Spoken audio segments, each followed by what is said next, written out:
Saber Direito desta semana trata da relação jurídico-tributária. A advogada e professora Juliana Dávila apresenta os aspectos essenciais para a tributação no Brasil. Você vê agora no Saber Direito. Olá, meu nome é Juliana Dávila Oliveira, eu sou professora de Direito Tributário e Legislação Tributária e eu estou aqui hoje para falar com vocês e conversar, ter um papo bem aberto sobre a criação dos tributos no Brasil. Eu vou falar um pouco sobre os aspectos e as hipóteses de incidência tributária, quais são as suas características, como nós criamos um tributo no Brasil, como é feito todo esse processo legislativo e até onde o legislador pode ou não nos cobrar. Eu sou professora e advogada e hoje a gente vai conversar sobre a hipótese de incidência tributária. Pois bem, para a gente começar a conversar sobre isso, eu queria falar um pouco, voltar um pouquinho no tempo, na verdade, para falar de como que foi criado o tributo antigamente. Primeiramente, ele começou com 10 mil anos antes de Cristo, na época do Egito. Na época das esfinges, na época que eles trocavam escambos, entre outras coisas, como forma de dinheiro. Depois disso, no período feudal, muito tempo depois, na verdade, começaram os servos a serem cobrados dos seus senhores feudais um valor por cada terra que eles tinham. Então, o que acontece? Esse valor eles pagavam para trabalhar, eles pagavam para se manter na terra, para comer, entre outras coisas. Tudo isso incidiu na época das nações europeias, que sobreveio, então, as legislações do direito civil. E foi aí que começou a legislação como um todo. O direito tributário, ele não tinha uma legislação específica, ele era introduzido dentro do direito civil. Aqui no Brasil, ele chegou muito depois, em 66, mas até hoje o nosso código está vigente.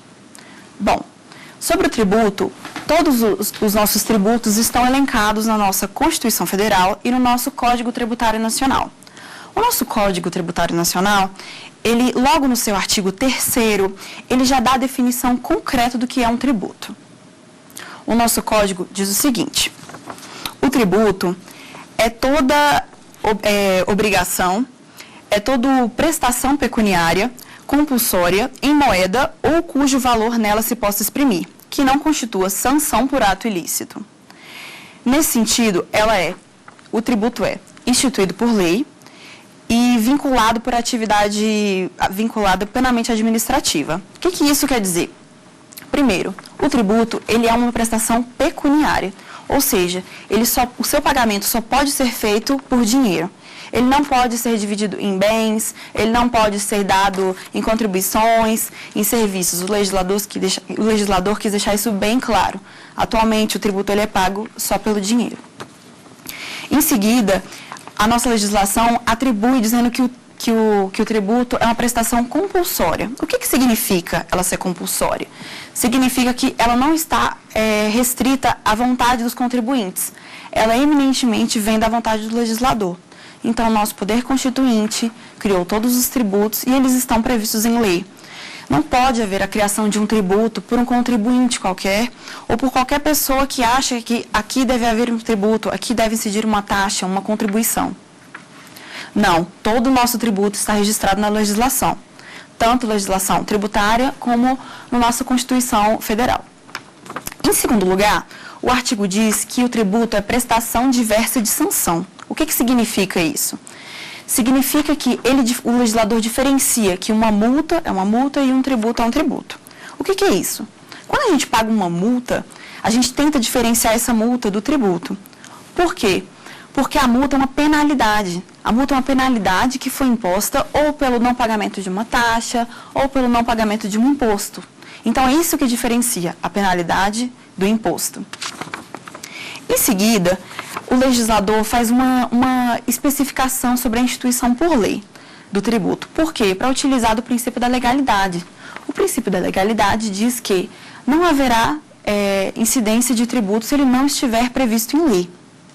Ou seja, isso significa que todos os tributos estão previstos na nossa lei, pelo princípio da legalidade, pelo princípio da anterioridade. Isso é muito importante ficar na nossa cabeça. Porque não existe outra legislação que possa criar determinados tipos de tributo, porque alguns só são criados por meio de legislação complementar, por meio de legislação ordinária. Hoje em dia, nós temos uma emenda constitucional, a número 32 de 2001, que modificou parcialmente o artigo 3º do CTN. E ela falou que alguns tributos podem ser alterados por meio de medida provisória. Nesse caso, a instituição e majoração de alguns tributos que já eram previstos pelo artigo 62 da Constituição Federal. No mais, eu também falei um pouquinho aqui que o tributo, ele tem uma atividade administrativa plenamente vinculada. O que quer dizer isso? Essa atividade administrativa plenamente vinculada que eu falei anteriormente, na verdade é o lançamento tributário. O que é o lançamento tributário? É quando a Receita Federal, por exemplo, é uma atividade administrativa da Receita Federal, no qual ela lança o tributo no sistema e é a partir daí que nós podemos discuti-lo. Por que isso é muito importante? Porque é a partir daí que o contribuinte pode discutir o tributo, que ele pode entrar com uma defesa judicial ou administrativa sobre o tema. E essa parte é muito importante, porque é a partir daí que nós podemos discutir o mérito, nós podemos discutir o direito, a validade dessa cobrança ou não, entre outras coisas importantes. Então, basicamente, nós resumimos aqui, em 5 palavras, como é feita a criação desse tributo, o que é o tributo e como é que nós podemos cobrá-lo. Eu queria falar um pouco aqui sobre a hipótese de incidência tributária. E eu trouxe um livro, que é do professor Geraldo Ataliba, que é um livro excelente sobre a hipótese de incidência tributária. Por quê? Porque esse livro ele esmiuça vários autores e ele descreve como é a hipótese, como é feita essa hipótese e a partir de como nós podemos criar um tributo. Por que nós temos essa diferenciação entre o tributo ou não?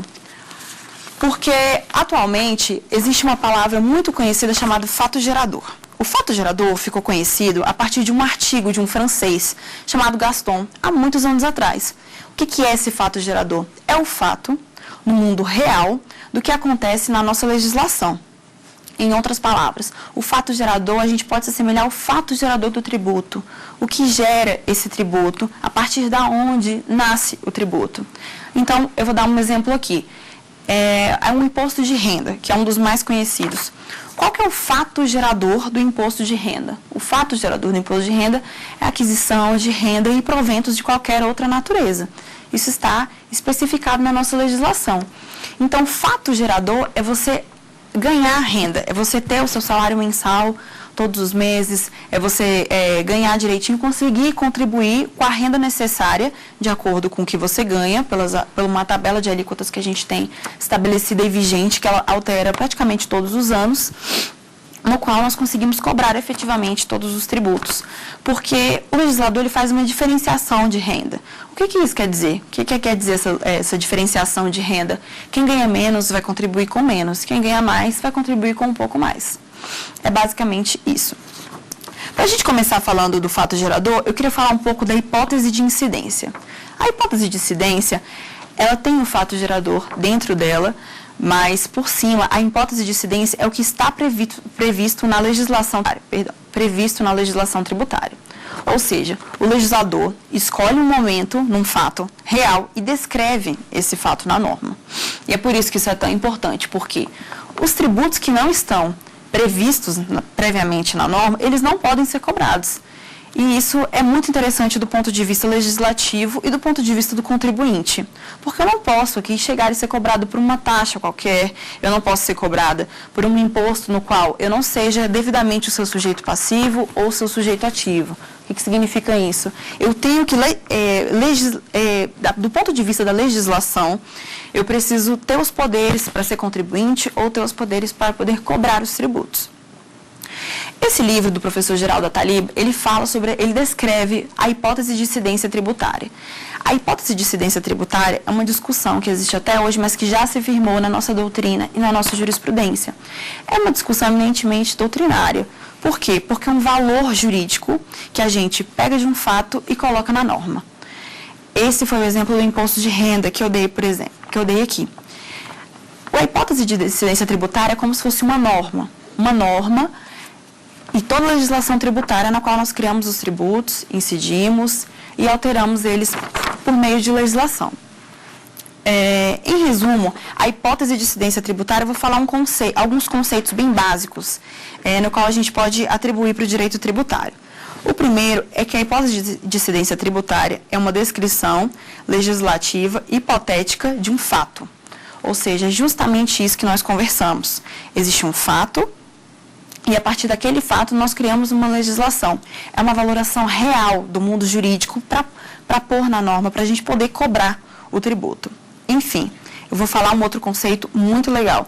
A hipótese de incidência tributária representa um momento abstrato, previsto em lei, que se torna hábil a deflagrar a relação jurídico-tributária. O conceito mais simples de hipótese tributária que nós encontramos é o seguinte: significa que a descrição que a lei faz de um fato tributário fará nascer a obrigação tributária. Obrigação de sujeito passivo, que eu vou explicar um pouco mais adiante na próxima aula, ter de pagar ao sujeito ativo o tributo correspondente. Ou seja, nós vimos que a hipótese de incidência tem diversos conceitos diferentes, mas, em resumo, ela se restringe ao fato e à hipótese de incidência prevista na legislação. Tudo isso eu falei para a gente dizer o seguinte: para a gente falar de alguns princípios e para a gente ter uma representação mental de que o fato gerador é uma coisa e a hipótese de incidência tributária é outra. Um exemplo que eu queria dar sobre o fato gerador e a hipótese de incidência tributária. No direito penal, nós temos a atribuição de um crime, e esse crime ele fica previsto na norma. Só que como é que acontece no direito penal? Esse crime ocorre no nosso mundo dos fatos, no nosso mundo real, e se o crime estiver previsto na legislação, então significa que ele será imputado a um crime, a um tipo penal. E daí vão sobreviver as consequências. No direito tributário, acontece mais ou menos da mesma forma. Nós temos a hipótese de incidência tributária e um fato gerador. Ou seja, como se a gente assemelhasse a legislação penal à hipótese de incidência tributária e o crime em si, no fato, ocorrendo como fato gerador. Tá? Além disso, a hipótese de incidência é um conceito legal. O que isso acontece? É um conceito único, ele é um conceito indivisível. Por que eu estou falando isso? Porque, independente dos vários tipos de verbos que existem na hipótese de incidência tributária, por exemplo, no imposto de renda, aquisição de renda e proventos de qualquer natureza, independente do tipo de tributo, independente do tipo de verbo que tem ou de quantas palavras nós temos na frase, o nosso conceito de hipótese de incidência é único e indivisível. Ou seja, não interessa, não importa, na verdade, se a frase tem 3 linhas, ou se existem vários verbos, ou se a prestação tem que ser continuada. Para a gente, para o direito tributário, a hipótese de incidência tributária ela é única e indivisível. Ou seja, mesmo que esteja um artigo só falando sobre aquisição de renda e proventos de qualquer natureza, nós temos uma única hipótese de incidência tributária. Um outro exemplo que eu posso dar também é sobre a venda de mercadorias, sobre o ICMS, por exemplo. O ICMS, atualmente, ele é cobrado sobre as mercadorias e sobre a venda e a saída das mercadorias daquele estabelecimento. Então, o que acontece? O estabelecimento, nós temos, na verdade, a partir do estabelecimento, nós fazemos uma lei, que é uma legislação anexa, onde discriminam todas as mercadorias e a saída delas. É o que acontece muito no ISS, por exemplo. Nós temos uma lista anexa de serviços, na qual discrimina todos os serviços que serão tributados. Essa é um exemplo de que, independente do tipo de norma, da quantidade de legislação ou dos verbos, nós teremos uma única hipótese de incidência tributária. Mas o que eu quero dizer com isso? Que cada tributo tem a sua hipótese de incidência. A do ICMS é uma, a do imposto de renda é outra, a do ISS é outra diversa e por aí vai.